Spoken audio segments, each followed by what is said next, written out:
किसकी फीस जमा है, किसकी नहीं है? हमारी फीस जमा है सर जी। फीस जमा नहीं है सर जी। फीस जमा है, तुम अच्छी बात है। तुम्हारी कब जमा होगी? देखिए सर जी। 2 और 2 कितने हो? 4 सर जी।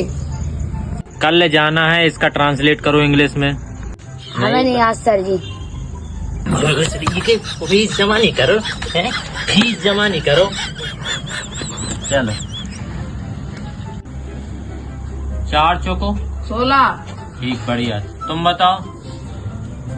2 में से 2 घटाए और 5 जोड़ दिए, 4 में से 4 घटाए 5 जोड़ दिए। बताओ इसका आंसर।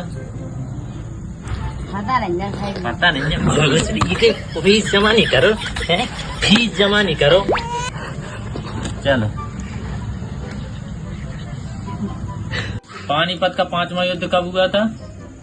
नहीं पता? हमें नहीं